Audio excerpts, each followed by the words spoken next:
नहीं नहीं, राजा भैया नंबर 1 स्थान पे हैं। उनसे इसलिए आप कह रहे हैं कि आप स्थानीय हैं? स्थानीय की वजह से नहीं है। आप कोई भी भाषण उठा के देख लीजिए, राजा जिस हिसाब से बोलते हैं उस हिसाब से ना योगी जी बोलते हैं ना मोदी जी बोलते हैं। ठीक, राजा जो है हिंदुत्व के लिए वही चीज़ें जो है वही बोलते हैं, अलग हट के बोलते हैं। बाकी सब लोग राजनीति की वजह से बोलते हैं कि हमारा वोट बैंक कहाँ सेट होगा। राजा कभी वोट बैंक के लिए हिंदुत्व की बात नहीं किए हैं। नमस्कार, मेरा नाम मनीष है। आप देख रहे हैं सार्थक न्यूज भारत। तो सार्थक न्यूज भारत की इस समय मौजूदगी है कुंडा में, और कुंडा में है इस समय यहाँ जहाँ हम मौजूद हैं। यहाँ पर एक कथा होने वाली है 3 दिसंबर से 9 दिसंबर तक। और कथा किसकी होने वाली है? जो देश के सबसे चर्चित कथावाचकों में उनकी गिनती होती है, वो वही कथावाचक है जो उत्तर प्रदेश के मुख्यमंत्री योगी आदित्यनाथ को गोरखपुर के मठ में कथा सुनाए हैं। अभी हाल के दिनों में ही कुंडा सुर्खियों में रहा, चर्चा में रहा। वो इसलिए चर्चा में रहा क्योंकि देश के एक प्रसिद्ध कथावाचक राजन जी महाराज का आगमन हुआ था परानुपुर में। तो यहाँ जो कथाओं का दौर चला है, जो कुंडा की धरती भक्तिमय हुई है, क्या उस भक्ति के लौ को यहाँ के लोग बढ़ाते रहेंगे? इसी तरह एक कथा यहाँ पारासर जी महाराज की होने वाली है। हमारे साथ कथा आयोजक है। कैमरामैन से चाहूंगा कि एक बार तस्वीरें दिखाएं। राजन जी महाराज के लिए 15 बीघे जमीन किसानों ने छोड़ी थी। क्या यहाँ किसानों ने जमीन अपनी छोड़ी है या मिश्रा जी की स्वयं की है, आयोजक की? लेकिन कथा के लिए बड़े कथावाचक हैं, इनके लिए कथा के लिए जमीन की भी बड़ी जरूरत पड़ती है। क्या नाम हुआ सर? जी, गुल्लू मिश्रा नाम है हमारा। तो आपके मन में ऐसा क्यों विचार आया कि पारासर जी को ही बुलाया जाए कथा के लिए? जी, हमने 2023 में पारासर जी की कथा सुनी थी रामापुर बसलौरी, हमारे पूर्व ब्लॉक प्रमुख बबलू भैया के यहाँ। तभी मन में आया था कि कथा कभी कराना हुआ तो पारासर जी से कथा कराया जाएगा।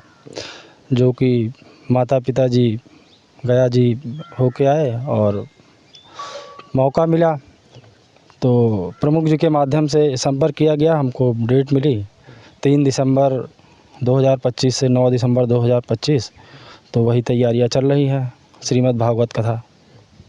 तो क्या लगता है कि भी हाल के दिनों में ही राजन जी महाराज कुंडा के परानुपुर गांव में आए थे, जिस तरह से लोगों की भीड़ रही, केवल वो जिले की ही नहीं सबसे बड़ी कथा बनी, बल्कि जिले के चारों तरफ जो जिले रहे हैं वहां से भी लोग आते रहे हैं। क्या मानते हैं आप, कुंडा की धरती पर जो एक भक्ति का माहौल आनंद पांडे ने बनाया है, उस कारवां को आगे बढ़ाने की कोशिश आप कर रहे हैं?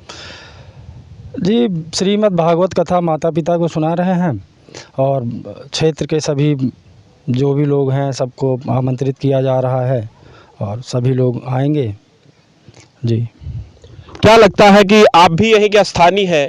राजा भैया की अगर बात की जाए तो हिंदुत्व की लगातार बात करते हैं, सनातन धर्म की बात करते हैं, कहते हैं विवाह सजाती हो, बाकी जातियों का बंधन टूटना चाहिए। क्या इस तरह के आयोजन निश्चित तौर पर समाज में एक बंधन मुक्त और समता वाला समाज बनाने की ओर प्रेरणा देते हैं? हाँ बिल्कुल, जो है माननीय राजा भैया हमेशा कहते हैं जो है कि शादी विवाह तक जाति देखना चाहिए, बाकी सभी जातियों को एक साथ होना चाहिए। हमेशा राजा भैया लिखते भी हैं इस पे, कहते भी हैं। लोग ज़्यादातर जनसत्ता दल परिवार के जो भी लोग हैं इसका पालन भी करते हैं। नहीं, जैसे कि गंगा में कोई जाति नहीं होता स्नान के लिए, उसी तरह इस तरह कथाओं में जिस तरह से राजन जी महाराज की कथा में हमने देखा परानुपुर में लोगों में कोई भेदभाव नहीं था। एक ही जाति के अलग अलग लोग एक साथ एक कतार में बैठे थे। तो ये जाति कहीं ना कहीं बंधन भी टूटता है इस तरह के आयोजन से? बिल्कुल टूटता है और टूटना चाहिए। सभी जाति को एक साथ रहना चाहिए, सिर्फ जाति शादी विवाह देखना चाहिए बस। क्या मानते हैं कि राजा भैया जिस स्टैंड पर आगे बढ़ रहे हैं उस तरह से समाज अब लोग भी फॉलो करना शुरू कर चुके हैं? राजा भैया के जितने समर्थक हैं उसी रास्ते पर चल रहे हैं और समर्थक के साथ साथ आम जनमानस भी। इस आयोजन को आप किस तरह से देखते हैं? मैनेजमेंट को इतनी बड़ी कथा होने वाली है। पारासर जी महाराज की अगर बात की जाए तो उत्तर प्रदेश के मुख्यमंत्री को भी कथा सुनाए हैं, इसी से ख्याति का पता चलता है।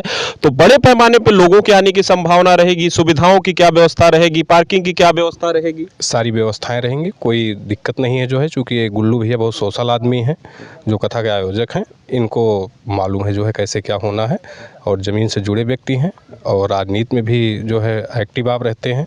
और जब राजा भैया इस कथा के संरक्षक हैं तो कोई दिक्कत है ही नहीं। इतना बड़ा परिवार है बाबागंज कुंडा, जो है एक एक काम देख लेंगे सब तब हो जाएगा।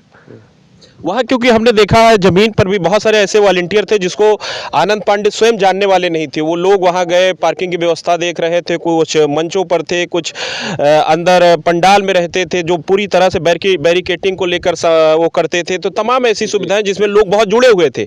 क्या उम्मीद है कि उसी तरह का माहौल रहने वाला है इस कथा में भी? उससे बहुत अधिक, मतलब जैसे कुछ चीज़ें वहाँ बहुत कमी थी, आप लोग तो गए होंगे समाचार खबर, वो कमियाँ यहाँ नहीं रहेंगी। हम उससे तुलना नहीं कर रहे हैं, लेकिन ये है कि जो वहाँ कमियाँ आपने देखा होगा वो यहाँ कमियाँ नहीं रहेगी, ये 100% आप जान लीजिए। और लोगों की राय लेंगे और समझेंगे। क्या कहना चाहेंगे चाचा, इस कथा को आप किस तरह से देख रहे हैं? कथा अच्छी होगी, यहाँ भव्य होगी, उसमें कोई दो राय नहीं है। पहली चीज़ तो यहाँ हमारे बगल हौदरनाथ धाम है, दूसरी चीज़ राजा भैया की कोठी है, तीसरी चीज़ पराशर जी स्वयं आ रहे हैं तो उनके जितने भी अनुयायी हैं वो संभवतः आएंगे ही आएंगे। बाकी क्षेत्र और समाज के लोग सब कथा के विषय में जानकारी सब लोगों को ज़्यादातर हो गई है और गुल्लू मिश्रा जी जाके कथा के निमंत्रण भी दे रहे हैं, तो यहाँ संभवतः कथा अच्छी होगी। क्या लगता है जिस तरह से हमने खबर की प्राणुपुर में आनंद पांडे की, लगातार वो खबर चल भी रही है, अभी भी कमेंट आ रहा है कि सनातन की एक ऐसा झंडा बुलंद किया है कि उस कारवां को देखना होगा कि कौन आगे बढ़ाता है। गुल्लू मिश्रा को क्या माना जाए, उसी कारवां को अब आगे बढ़ाने की कोशिश करेंगे? निश्चित तौर पे कारवां आगे बढ़ता जाएगा। गुल्लू मिश्रा आज यहाँ करा रहे हैं और कोई आगे कराएगा। यहाँ जो आप बोल रहे हैं कि स्वयं राजा भैया हैं हिंदुत्व का झंडा लिए, तो फिर और कोई बात ही नहीं है। क्या मानते हैं आपकी देश में हिंदुत्व की अगर बात की जाए, बहुत सारी ऐसी पार्टियां हैं जो सीधे तौर पर हिंदुत्व की बात करने से कतराती हैं। उसमें एक बड़ा चेहरा आता है नरेंद्र मोदी का, दूसरा उत्तर प्रदेश के मुख्यमंत्री योगी आदित्यनाथ का, और तीसरे नंबर पर कुंडा विधायक राजा भैया का नाम आने लगा है कि हिंदुत्व के सबसे बड़ा चेहरा। आप क्या मानते हैं कि राजा भैया किस स्थान? नहीं, राजा भैया नंबर 1 स्थान पे हैं। उनसे इसलिए आप कह रहे हैं कि आप स्थानीय हैं? स्थानीय की वजह से नहीं है। आप कोई भी भाषण उठा के देख लीजिए, राजा जिस हिसाब से बोलते हैं उस हिसाब से ना योगी जी बोलते हैं ना मोदी जी बोलते हैं। ठीक, राजा जो है हिंदुत्व के लिए वही चीज़ें जो है वही बोलते हैं, अलग हट के बोलते हैं। बाकी सब लोग राजनीति की वजह से बोलते हैं कि हमारा वोट बैंक कहाँ सेट होगा। राजा कभी वोट बैंक के लिए हिंदुत्व की बात नहीं किए हैं, सनातन की बात राजा कभी वोट के लिए नहीं किए हैं। आप ये जान लीजिए, राजा का आप कोई भी भाषण मंच से सुनिए, मंच की गरिमा बना के रखे हैं वो। ये तो बात उनके लिए प्रचलित भी है कि जितने कुशल नेता हैं उतने कुशल वक्ता भी हैं। उन्होंने कभी भाषाई त्रुटि नहीं छोड़ी है मीडिया के लिए। लेकिन और नेताओं की आप सुनिए तो निश्चित तौर पे उनकी कहीं न कहीं त्रुटियां निकल के आई हैं, लेकिन राजा की एक ऐसी कोई त्रुटि आप दिखा दीजिए मंच से या माइक पे या किसी चैनल पे, तो आपको हम बताएं। तो आप क्या मानते हैं उत्तर प्रदेश में हिंदुत्व के सबसे बड़े चेहरा है इस समय? सबसे बड़े नेता और सबसे बड़े चेहरा हमारी निगाह में वो राजा ही हैं और कोई नहीं। कोई नहीं है? नहीं, जनसत्ता दल हमारा जो है उससे अच्छी पार्टी अभी तक कोई विचार लेके आई नहीं है। एक चीज़ और भी हम समझना चाहेंगे, हम अलग अलग राज्यों में जैसे बिहार चुनाव कवर किया, ज़्यादातर हम राजनीतिक खबरों को ही कवर करते हैं, लेकिन इस तरह के धार्मिक उत्सव को भी हम कवर करते हैं। इसलिए भी कवर करते हैं कि बहुत सारे लोग हमारे हैं जो देखने वाले हैं इस तरह के धार्मिक खबरों को भी। तो ये समझना चाहते हैं कि क्या इस तरह जिस तरह से हमारे समाज में आज सोशल मीडिया का दौर आया है, पश्चिमी सभ्यता बढ़ती जा रही है, जिस तरह से युवा खासकर रीलों में टाइम अपना वेस्ट कर रहे हैं, क्या इस तरह की धार्मिक कथाएँ, क्या जो राम के आदर्श हैं या जो कृष्ण का चरित्र रहा है, क्या इसको युवा अपने जीवन में भी आत्मसात करने की कोशिश करते हैं जो इस तरह की बड़ी कथाएं होती हैं? देखिए, हमारे कुंडा विधानसभा में जितनी कथाएं होती हैं राजा भैया जाते हैं, पहली चीज़। और ज़्यादातर युवा जो है हमारे विधानसभा में राजा भैया से प्रेरित रहते हैं। ठीक, और देखिए अभी शस्त्र पूजा हुआ था, वहाँ कम से कम जितने लोग थे सब संस्कृत पोशाक में थे, धोती और कुर्ता सब लगभग पहने हुए थे। तो ये राजा भैया की देन है। और कोई विधानसभा या कोई नेता के यहाँ आप दिखा दीजिए कि 500 और 1000 लोग धोती कुर्ता पहन के आए हों, तो ऐसा कहीं नहीं हुआ है, ये आप जान लीजिए।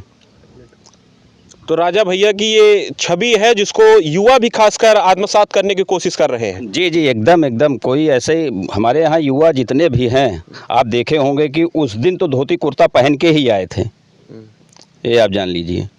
और राजा के मार्गदर्शक पे हमारे यहाँ के युवा ज़्यादातर 100% चलते हैं। हाँ, तो हम इस समय मौजूद हैं दिलेरगंज में। दिलेरगंज का ये वही गांव जहां पर पराशर जी महाराज की श्रीमद् भागवत कथा 3 दिसंबर से 9 दिसंबर तक होनी है। कैमरामैन से चाहूंगा कि एक बार तस्वीरें दिखाएं जिस प्रांगण में कथा का आयोजन होना है। यहीं पर हमारे साथ आयोजक मौजूद थे। ऐसा मानना है कि जब धर्म की या सनातन की एक बार हिंदुत्व की जो लौ जलाई है आनंद पांडे ने बरानूपुर में, उस कारवा को आगे बढ़ाया जाएगा और 3 दिसंबर से देश के चर्चित कथावाचकों में एक पराशर जी महाराज आने वाले हैं। कैमरामैन हम इसी तरह आपको इस खबर से जुड़ी हुई अपडेट लगातार अब आने वाली कथा तक दिखाते रहेंगे और इस कथा से हम आपको जोड़े रहेंगे। कैमरामैन के साथ मैं मनीष, सार्थक न्यूज भारत के लिए दिलेरगंज से खास रिपोर्ट।